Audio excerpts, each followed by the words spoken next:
Let's give it up for the director, Dawn Porter. And also, I just want to also recognize everyone in this audience who works on reproductive health. We got some people over here who do it every single day. People here are fighting for our rights every single day.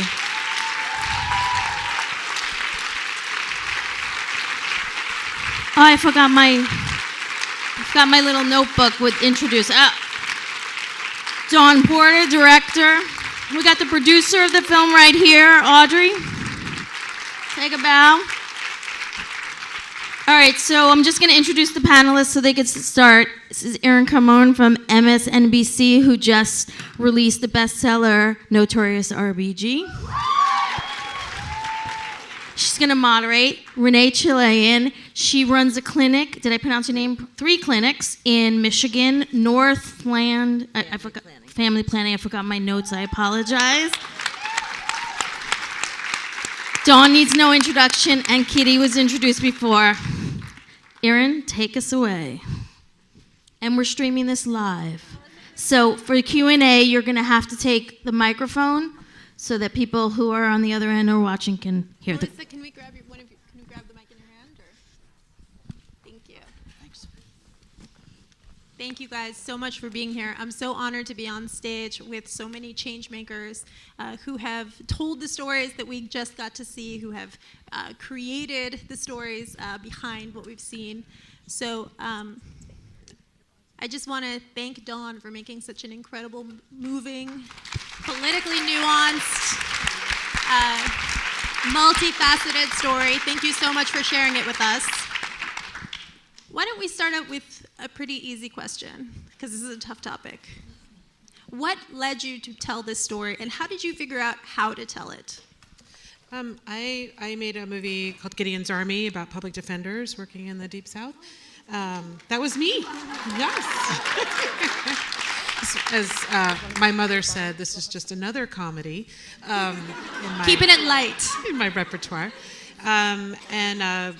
After I made Gideon's Army, I was working on a film called Spies in Mississippi, and I was in Jackson, Mississippi, and I like to read the local papers when I'm in a place for a while, and I read that there was one abortion clinic in the entire state of Mississippi, and I just couldn't believe that. I'm a politically active person and thought I was an aware person, so I called up the clinic and went over there. They said I could come over. They were starting to get some press about being the last clinic because there were court cases, and I met Dr. Parker that day, and I said, I just can't believe this is happening. I can't believe you have to fly around and there aren't any doctors, and I don't feel like I'm hearing this story. And so we just talked, and I kind of just started to get obsessed with the topic. And Judith Helfand is here from Chicken and Egg Pictures. If you don't know Chicken and Egg, you should. And she gets very mad at me when I tell this story, but I don't care. I'm going to tell it. And I went home and I called up Chicken and Egg and I said I need an emergency grant, and they gave it to me. And we started filming right then. She doesn't like it because she doesn't want other people to ask for we emergency don't do that. grants. We don't do that. But they did do it. But this was an emergency. I mean, and it talk was an about emergency. How you can keep up with such a fast-changing story. It was very challenging, and Melissa's not. I'm not exaggerating when I say I was filming, and I was really interested. I was very interested in Dr. Parker as an African-American man, and that low-income women and black and brown women are so impacted by these clinic closures, and they are just not anywhere in the discussion about, there's no race or poverty or politics of disenfranchisement. And I don't think abortion is necessarily discussed that way, and that's what I saw. I saw there was just another way of kind of oppressing people.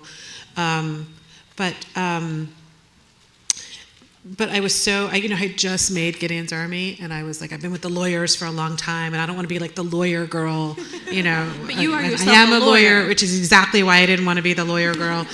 And then Chris, Hedges said, the lawyers are a big part of the story. So then I really wanted to be like embedded with the lawyers. I went from like, I'm not going to talk about the lawyers to I wanted to like sleep with them and sleep with them, be in their place. And, but lawyers are tough. They wouldn't let me live with them. Right, and you can't bring cameras into the Supreme Court. And you can't bring cameras in the court. So it became this balance. But I thought it was also, I was like, we're at this moment in history where a not-for-profit law firm of almost all women is arguing all of the cases pretty much. The ACLU is arguing a number, but this law firm, this is all they do. And why do they have so much work? Why are there all these cases going through the courts so that we need an entire law firm of people fighting them around the country? And, in 27 states in America today, the Alan Guttmacher Institute categorizes them as extremely anti-choice, extremely hostile, which means America legislatively is an anti-choice country. And I find that shocking. And I don't think it's representative. And I think that there are serious questions for our representative democracy. I don't know that the will of the people is being expressed, particularly at the state legislative level. And so I wanted this film to very much be, personal stories, to highlight, people don't, when you're an abortion provider, you don't bring it up a lot because you don't know how people are going to react. And it was very much the same as with the public defenders. You get this kind of, you don't talk about a really important part of your life a lot. And I thought that was too bad because I saw how much they were helping people. Katie, how did we get to this point? I mean, one of the things that the film does such a great job of is showing how people's lives are shaped by these laws. How everyday people who are seeking medical care, who are just trying to do their jobs, have everything kind of circumscribed by what the legislature is doing. So take us through from a legal perspective. The film told us a lot, but how did we get to this point, and what in 2 weeks is the Supreme Court going to be considering? Okay, so the simplest way to describe it is Roe versus Wade was decided in 1973, and ever since we've been battling the political efforts to try to restrict that. And that has started from, as early as 1974. And the kinds of restrictions that were passed by states really focused the most on the people with the least power. So they started with people who were low income, cut off of Medicaid funding for abortion. They moved on to restrictions on young women, parental consent, parental notification. They moved on to people who lived in rural areas and had to travel long distances, and there became 24-hour waiting periods and 48-hour waiting periods. And so every effort was made to try to restrict abortion for those who couldn't fight back the most. And that continued to happen, and up until 1992 we fought most of those cases, and we actually were very successful in winning them. The last clear reaffirmation of Roe was in 1986 in a case I argued from Pennsylvania. But after that, from 86 on, we began to see serious deterioration of the protections that we knew in Roe. And in 1992, we went from being what was called, really the highest level of constitutional protection to what is now the undue burden test. Now, ironically, of course, we think of that in many ways as a win because at the time that the Casey case was decided, all of us believed that Roe versus Wade would be totally overruled, that there would no longer be legal abortion, and we're prepared to fight that as a political matter as opposed to in the courts. So Casey, in many ways, is a deterioration of that right. The kinds of restrictions that began to be passed after that were more onerous, and again, I think the difference, and let me just say, but in the early 90s, there were probably 800 laws that were introduced at the state level, and Janet Krebs and I were running around the country, 44 states in 2 years to try to eliminate or fight back against them. The big difference between then and now is the political difference, and that is because the right wing has understood the importance of reapportionment, and they have created, both in 2000 and in 2010, legislative districts that are almost impossible to win So they've taken over state legislatures. They now control both houses of many states in the South and the governorships. And when you do that, it's very, very difficult to fight onerous restrictions. Renee, for you, you are both a provider and someone who has had an abortion before Roe v. Wade. You've told your story. I wonder if you could share it tonight. What did it feel like watching this film? Well, this is the second time I've seen it, so I sobbed the first time. Tonight, I just have a real big tightness in my chest because there is so much at stake. And when I watch this film, so first of all, these people are my friends. I love them. I'm afraid for their safety.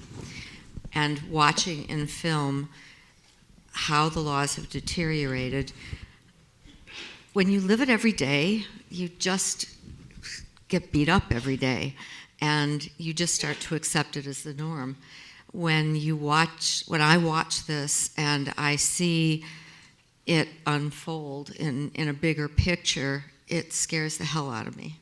And if I could just add something that Kitty said, so when these laws went after the most disenfranchised people, as she said, Medicaid funding and minors, they were picking off small groups of people. But because I'm also an advocate and I've always worked on the legislative front in my state, the legislature seemed to believe that if they passed a law, for example, in Michigan, okay, we'll cut off Medicaid funding so women won't get abortions anymore, and then that didn't happen. And then we'll make it impossible for minors to get an abortion, and minors still got abortions. And then they passed 24-hour waiting periods, and then they passed mandatory ultrasound bills. And every time they passed one of these, they thought women weren't going to get abortions. And clinics found a way, well, first of all, the Center for Reproductive Rights in my state challenged all of these laws, and in every single case got some sort of settlement that made it easier for us to live with them and made it easier for women to get around them. They still had to comply with the law, but they weren't as difficult as when they were passed. When the legislature saw that women were still getting abortions, they started targeting us. And we're a small number. So you target 400 providers or so in the country, and you make it practically impossible for us to keep our clinics open, or it changes the way we provide care. It's no longer the care that we started out to do, but we're practicing to the regulations. Now they've gone, they talk about, we are passing these to protect women's lives, which is bullshit, and or they talk about fetal rights, and they've changed the conversation. So it's not just about making it difficult anymore. They're changing the public perception and making stigma worse. And I just have to add that piece because that's why it's working. And I'm sorry I didn't answer your question. No, but let's talk about it because it's an intuitive fact that I think has been measured by the data that if you try to change like the demand for abortion, it doesn't work. No law has really been demonstrated to work that way. But if you try to cut off the supply, and in doing so, you portray abortion providers as shady, needing extra regulation, back alley butchers, and so on, you can't get a safe and legal abortion if the clinic doesn't exist, of course. And so I'm curious, Kitty mentioned people thought that in 1992 Roe v. Wade would be overturned. You remember before Roe v. Wade was overturned. Does it make it harder when these are just these little chips? Does it make it harder to rally people because it's not all gone, because it's technically still a right on paper? Well, first of all, I'm 65 years old. So I have been working before Roe. I worked in Buffalo, New York on the weekends. The women that were activists with me are all my age or older, and they're actually sick of this fight. Younger women don't think the right can be taken away. And it's making it really difficult to rally young women. We try in the clinics, but frankly, on the day of an abortion, this is a medical procedure. It's personal. It's not a political act. Nobody comes in to have an abortion to make a political statement. And so, they come in because they can't have a baby. And this is not the time to bring new life into the world. And it's really hard to get people to understand what's at risk here. I think also what's been so incredibly effective is that the laws sound reasonable. Yes. It sounds reasonable to say you have to have admitting privileges to a hospital unless you realize no hospital will grant them. Or that you want, so the other side has really crafted laws in a way that makes it very difficult for people to get exercised about them. And then the other thing to point out, and I think that this history is really important to illuminate, but the same, the people who argued Casey on the other side, it's Americans United for Life. So they are dedicated to having an effective strategy. So first, and I'm not saying Americans United for Life did this, although, I'm not saying Americans United for Life did this, but first extremists killed doctors and bomb clinics, and so you stop a number of people from providing. Then there's good old-fashioned harassment if you're a local doctor, so those people don't provide.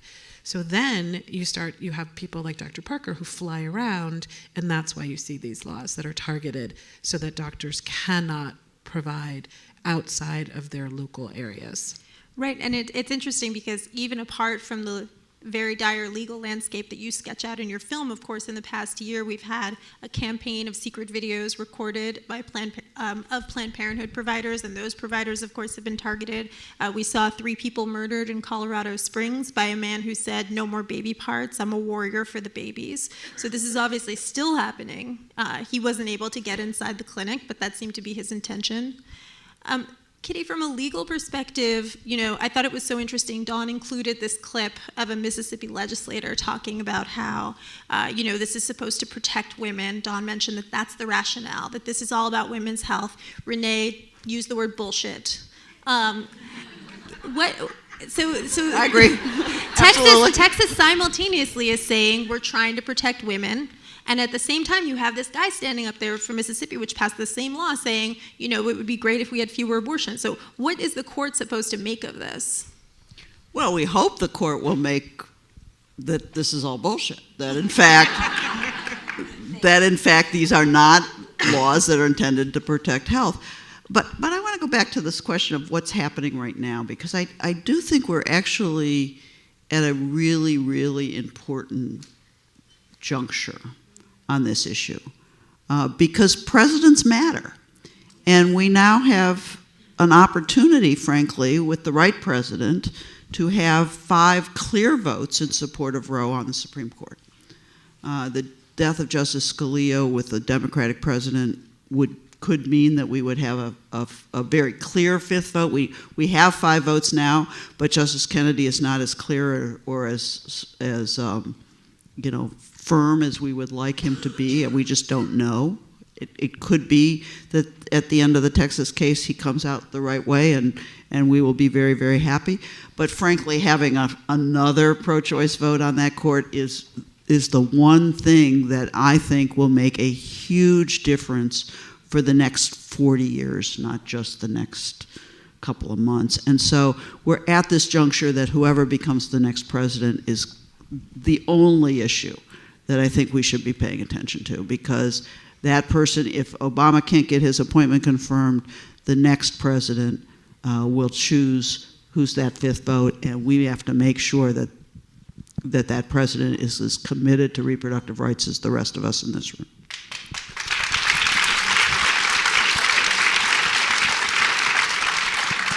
That's certainly something that Republicans also recognize, is how much Justice Scalia's seat could change the course of the court for weeks. In the short term, though, what does it mean that Justice Scalia passed away on Saturday? What happens to Whole Woman's Health versus Hellerstedt, this case that March 2nd is going to be heard? Yeah. So there's a variety of scenarios. The best of all worlds we would win 5-3, and the Texas law would be held unconstitutional. That's very possible because Justice Kennedy is obviously an author of Casey and is very much a part of that decision, and so it would be easy for him to say Casey applies and that this law violates Casey. If that doesn't happen, the next scenario would be the court splits 4-4, and Justice Kennedy would be saying that the law is constitutional. It doesn't violate Casey. That's not a good decision in that we then lose Kennedy's vote. But because the court is tied and there's no majority, the lower court is affirmed, but it doesn't have precedential value, at least for the time being. It is my guess that if that happened and the court saw that they were likely to get a replacement for Justice Scalia in a reasonable period of time, they may hold the case over for re-argument. That's happened in a variety of very controversial cases. But again, if they think, oh, it's going to be a year and a half or 2 years before we get another justice, which may well happen. Which could happen, that's harder to hold over for re-argument. So either way, the best is to keep Justice Kennedy on our side and win this case 5-3. The center's doing a great job arguing the case. We're with them. But let me just say one more thing about being lawyers in this area, which is you don't win cases by good lawyering. You win cases because people care about the issue and demonstrate their support, and they make it difficult for the court to see that they're taking away a constitutional right. And it's not the legal argument, it's the people's response in the world that makes a difference. And when Casey was there, it was 100,000 people marching in the streets. That made a difference. Right, and they even said there's generations of women who have grown up with this right, and they don't want that to be cut off midway. So that, Dawn, your film is hugely important for that reason, because it can help motivate people to do that. And of course, the Supreme Court isn't just making law for Texas under normal circumstances, although it might in this case. We saw folks in Mississippi and Alabama. There are challenges in those states as well. Obviously, this is a nationwide situation. It's being felt in Michigan. It's being felt in Texas, Mississippi, Alabama, Wisconsin, Kansas, Oklahoma. Keep going. But what are the ways in which it particularly affects women in the South? You talked about being really passionate about that. At the same time, you have people yelling at Dr. Parker, he's killing people of his own race. You had a white woman use Black Lives Matter. What are the specific stories in the South that we need to be thinking about, which seems to be even more affected in a compounded way by these laws? There's as I said, there's 27 states that are extremely hostile to reproductive rights. But what you have is a compendium, a cluster of states in the South that are geographically related. So right now in Mississippi, there's one clinic, but people come from Georgia, they come from Louisiana, they come from all over to find the one clinic that's maybe only 200 miles from where they live. And as you see, it's quite clear that Alabama, Georgia, Mississippi, Florida has has introduced a personhood amendment several times, has a very conservative state legislature. States that you do not think of. I remember sitting here a year ago and Andrea went through what the New York legislature introduces every year. And it is a lot of anti-choice. We're in this New York City area where this seems unfathomable. You drive an hour and a half away from here, and it is quite imaginable that there's incredibly restrictive laws. So clinics in the South, because there are so few of them, they're much easier. It's picking them off one by one. Mm-hmm. The other thing you have are aging providers. Mm-hmm. No offense, because you look amazing. But but you kind of get tired of doing this. Yeah, I think Dalton Johnson told me he's the only one under 60 in Alabama. He is the only so June is a 2-time cancer survivor. She's in her 60s. I didn't put that in the film. I didn't put in that the protesters yell at her, "Is your cancer back? It's God's way of punishing you." And I didn't put that in because I thought, I didn't want it to be all about the protesters and how mean they are. I really wanted it to be about the political process. But the stress of that is it is not a growth profession. we're going to take questions, but before we do that, I want to go to Renee to talk about what it feels like from a provider's perspective to walk into work every day and face down things like what Dawn is describing. Well, I can tell you that I have a lifetime of that. I mean, I've had 2 arsons, a chemical bomb threats. My children have been harassed and are home picketed. I'm on a death list where I've been for a number of years, and you either make up your mind that freedom isn't free and you're going to live with this, but is it fair to ask everybody else in your family to live with it and your friends? I mean, I have found that for myself, I've isolated myself from a lot of people. Others do not understand what we live with.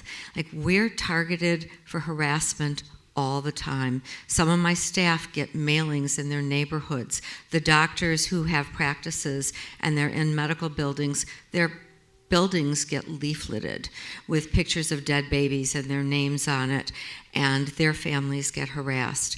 And it's And this not, is in Michigan. This is and not is in the Michigan. Deep South. And Ohio has, gets very little attention, but most of their clinics have closed. So we had a huge increase in the number of patients we've seen, which means the doctors, as in all of these places, the strain on them to see more women is horrendous. They do work long days. My staff works longer days because what is your cutoff? You heard Marva talking in the movie, can we add 15 more slots? Because if you don't, then you have to turn 15 women away. And who should be those 15 women? Everything has gotten incredibly more difficult. The stress is on our staff. The picketers are relentless. They know that there's a lot to stake, and they have stepped up their game. And of course, as Kitty mentioned, we have a presidential election coming up, and the governor of Ohio is running as a moderate. Yes. Okay, let's take some questions from the audience.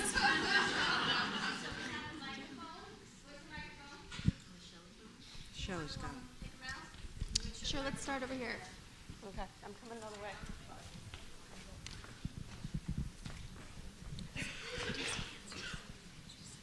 Shelley, right here. Okay. First of all, thank you for all the work that you do, and thank you for your film. I was just curious because I feel like I never hear certain arguments made on the pro-choice side. Like number one, which always was what I repeatedly say, is that nobody wants an abortion. Nobody says, gee, I hope I get pregnant so I can have that abortion I've always wanted. Like, nobody says that or thinks that. And a lot of times I feel like, especially in politics, what I hear from the pro-choice side is like all the reasons why somebody would get an abortion that are horrible, and obviously they should be able to have it. But then I have to go back and say, no, it's legal, it's my body, it's my choice, and it's my right. And I just want it to be fought harder on that angle of like, I don't need to apologize for why I need one or don't. I don't need to apologize for like that I had sex or that I forgot a condom or maybe I was raped or any of these other things. So it's like, I'm wondering where the line is in terms of coming from the side of having to constantly fight it. And like, we don't hear all the battles like what you go through with the clinic and it's just, and I mean, I live in New York City and I pay a lot of attention to the news. I have a friend who works as a journalist in San Francisco, and I hear a lot more than a lot of people, but I still don't hear like, and what does the law say about the way they treat people going into a clinic? Is that legal, what they're doing? Right, let's. Yeah. It's. I'm glad you're mad. That's pretty much how I felt when I, started this. I'll tell you. I'm not sure it exactly answers your question, but I'm glad you're raising them. One thing is, if you think back to Roe v. Wade and the justification for the right to an abortion, it's based on privacy, which inherently suggests this is a private, not to be discussed matter, rather than a matter of equality. because we have no ERA. And so this is Elise Hoag's, the president of NERO. This is her analysis, not mine, although I thought it was super smart, so I'm going to repeat it because then you'll all attribute it to me. But it really got me thinking that we think of this, and while I believe in bodily integrity and privacy, it has meant that the conversation around abortion has been like, it's none of your business, which means don't talk about it. And so I think that the campaign that the center is doing, which is draw the line, tell your story, 1 in 3 American women will have an abortion before she's 45. 1 in 3. Look to your right, look to your left. If there's not a man sitting next to you, one of those people, you know, may have to make this choice. And so, and then we also have Americans overwhelmingly poll pro-choice, but we're not talking about this. And so the stigma continues. And that is something that really needs to be addressed. Renee, did you want to weigh in? Yeah, well, I think what you said is incredibly important, but it starts with you and then everyone else to stand up and say what you said. And when people run for political office, we need to say that to them. The same women who have abortions are the same women who have babies at a different time in their life and with a different set of circumstances. They're not the hard cases. Those are the small number of patients we see. And you're right, those are the people that politicians choose to talk about, and we have to demand that the groups and the politicians stop talking about that and start talking about our friends, our sisters, our daughters. And if we're going to preserve that right, women who have abortions are going to have to speak out. Even if they don't say, I had an abortion, they have to say, someone I love had an abortion and I want to defend it. And then they better vote that way. Kitty, did you want to maybe explain a little bit about the protesters? I'm sorry? She had asked if it was legal about the protesters. Of course, there was a big case about this last year. Yeah, although that's not really, what I was going to say is that we did make the arguments on equality. The court returned and said this was a privacy issue. So we always talked about this issue as one of equality, and I think the court has moved a little bit back toward that now. But we can make every argument till we're blue in the face, and this is about power. This is not about what arguments we make. This is about how we become active to fight for the rights that we need. And to me, that's what's important here. We are at a time in which demonstrated support for reproductive rights can make a huge difference in this country. But that has to come at the ballot box, and that has to come in demonstrations, and every single one of you has to be active in this. And I have to say, young women as well as older women have to be a part of this fight, and I think part of us as older women have a responsibility to share the history with the younger women we know, so that they don't come at this as if it's all new. And I think that's really, really important. And I do feel like I need to speak up and say that there's a lot of incredible young activists on this cause. They're staffing the organizations, they're out in the streets, they're working as clinic escorts. But of course, political mobilization is how conservatives got to this point, right? They bus people out to the March for Life. They rallied, they took over the local parties, they took over the local legislatures, they took over the State House, they took over the House of Representatives, they took over the Senate. And they turn out in these off-year elections. And so they've been really successful at rallying for their cause. And you're absolutely right, this is a question of political mobilization more than anything else. I'm going to take another question. Please make it brief and in the form of a question. Thank you. Hi. Oh, sorry, we're going to wait for the mic. Oh, sorry. Okay, that's me. Thank you all so much. I think this question is for Kitty. Do you think there would be a different outcome if some of the more recent abortion cases were brought by patient plaintiffs rather than from the clinics? I'm sorry, brought by patients as opposed to the clinics? Right. Yes, no, because in fact, yes and no. Meaning it's very hard to get women who are pregnant and in need of an abortion at that specific time before they have the abortion to file the lawsuit. So all of the cases are brought on behalf of clinics because they are standing and representing not only themselves but their patients. So the stories of those women are part of the lawsuit. Their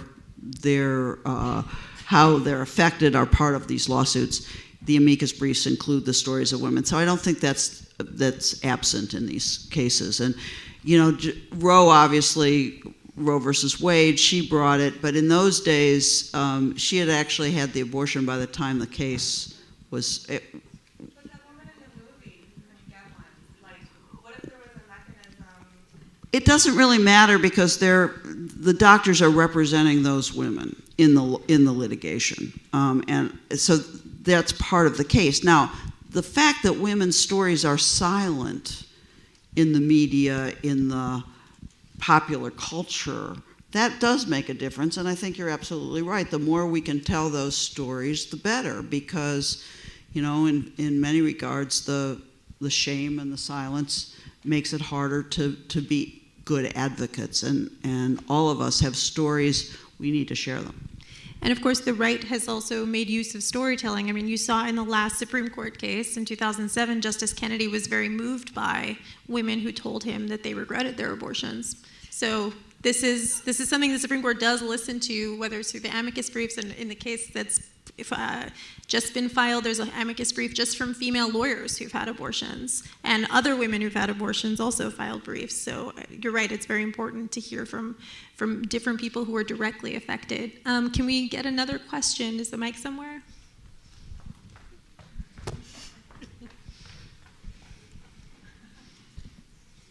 Hello, my name is Riley, and I'm a supporter of Stop Patriarchy, who's in the house right now. People should talk to Joan over there about that, which is, it's a way to actually mobilize people to stand up against these attacks on abortion rights. And I've been able to travel all over the country and stand up against these attacks, and I just have to say, this film is incredible and extremely important, and I just want to congratulate you for making it and putting it out there for people. People need to see this, and they need to be mobilized to stand up against this. I just wanted to underscore that.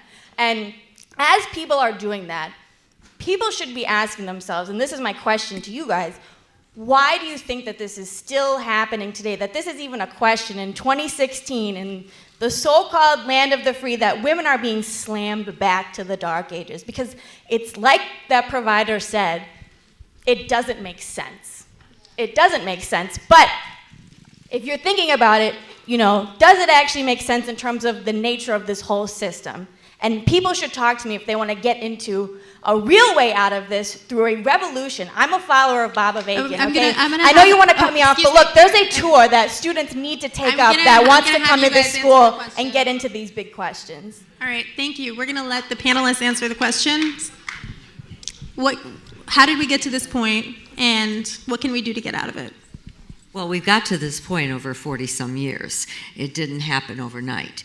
And now we're at a situation where the undue burden standard is unclear, and the states have pushed it to the limits. So, it's a complicated question, but I think to answer it simply goes back to what Kitty said. This is about power. This is about controlling women, keeping them barefoot and pregnant, and stopping abortion because of a religious belief and the Republican Party. So that's a quick answer, because there's barely a quick answer. Dawn? Could you have, before we close, have each person kind of give some closing thoughts? Yeah, Great. and I think this question is a good final thought too. Me? Sure. I'm just really glad you're all here, and I'm glad you're all mad. And I hope you stay mad. And I hope that we'll talk about what in particular made you mad. And I think about when I was in my 20s, I marched in some of those marches that you saw, and I just never thought that this many years later we would have gone backwards. And so I do think that it's an empowering opportunity, and I hope everyone will take it. So I just wanted to end by thanking Dawn for a wonderful film, Renee for all of your courage. I mean, I have to say, in all of the years I worked on this, it was the providers who inspired me more than anything. You are the epitome of a courageous person.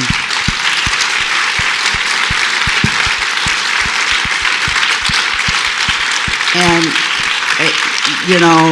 it's great to have a film festival to be able to get all of you together. So let's keep at it and keep working at it. And in my view, this is the year to get active because it's going to make a difference. Thank you so much. One quick thing. Oh. Renee, did you want to add anything? Yeah. Oh, you don't know me really well. I'm sorry. I wish I These are had 2 final hours. So really quickly, Dawn, thank you for making this movie because people don't know what we go through, and the price that providers pay to provide a service to the women in this country. We are a deeply dedicated group of healthcare professionals. I want to thank all the lawyers who have done the work to keep us open, the Center for Reproductive Rights, who has defended me for more than 20 years and kept my clinic open. Andrea Miller and NIRH for providing us with grants to work on advocacy to try and stop laws in our states. And I want to thank all of you for coming.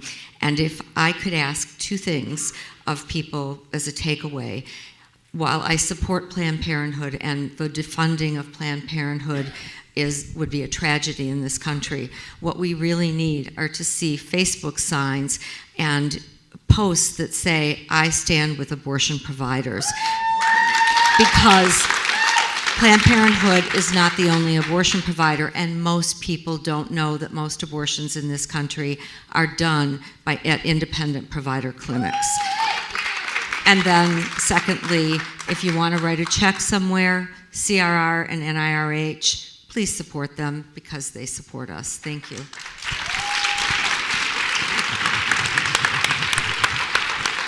Thank you so much. We're going to leave it there. So we're going to continue this conversation at the party. We're going to all march down like we're going to protest.